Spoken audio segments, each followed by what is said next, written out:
നമസ്കാരം. ലാസറിനെ ഉയർപ്പിക്കുന്നതിനെ ഓർക്കുന്ന ദിവസം. കല്ലറയിൽ വച്ചിട്ട് 4 ദിവസമായി.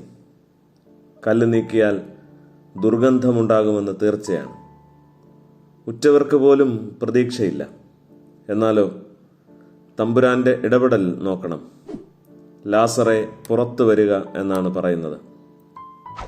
ആർക്കും ഒന്നും ചെയ്യാൻ കഴിയാനാവാത്ത വിധം ദുർഗന്ധപൂരിതമാകുന്ന നമ്മുടെ ജീവിത പരിസരങ്ങൾക്ക് ഒരു ഉണർത്ത് പാട്ടാണ് ലാസറിന്റെ കഥനം.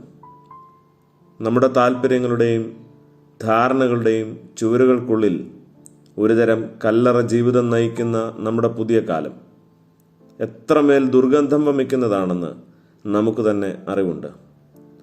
ചായം പൂശിയും പെർഫ്യൂം അടിച്ചും മറികടക്കാനാവുന്ന ഒന്നല്ല ജീർണിച്ചു തുടങ്ങിയ പൊതു നന്മകളുടെ വല്ലാത്ത നാറ്റം. ഏറ്റവും നല്ലത് ചീത്തയായാലാണ് ഏറ്റവും ദുർഗന്ധമുണ്ടാകുന്നത് എന്ന ചൊല്ല് വെണ്ണയുടെ കാര്യത്തിൽ മാത്രമല്ല, മനുഷ്യന്റെ കാര്യത്തിലും എത്രയോ വാസ്തവമുള്ളതാണ്.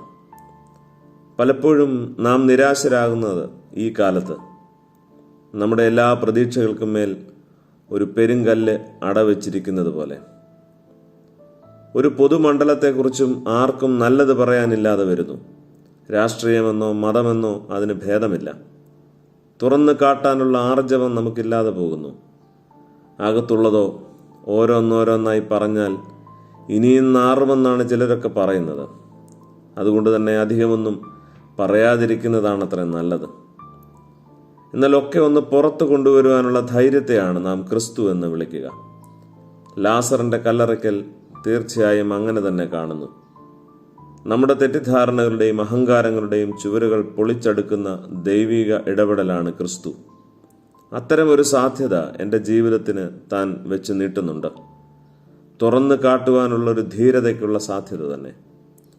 ലോകത്തെ നന്നാക്കാനുള്ള വലിയ വായിലെ വിമർശനങ്ങൾക്ക് മുമ്പേ കുറഞ്ഞപക്ഷം എൻ്റെ ഉള്ളിലെ ദുർഗന്ധ കാരണങ്ങളിലും ഒന്ന് പുറത്തെടുക്കാൻ കഴിഞ്ഞിരുന്നെങ്കിൽ, സത്യ അനുതാപത്തോടുകൂടി ഒന്ന് കുമ്പസാരിക്കാൻ പറ്റിയിരുന്നെങ്കിൽ, ഒരുപക്ഷെ ഒരു ഉയർത്തെഴുന്നേൽപ്പ് എനിക്കും നിനക്കും സാധ്യമായനെ. സച്ചിദാനന്ദന്റെ കവിത ഇങ്ങനെയാണ്: ഞാൻ എഴുന്നേറ്റു, എന്നോടൊപ്പം ലോകവും എഴുന്നേറ്റു. നമസ്കാരം.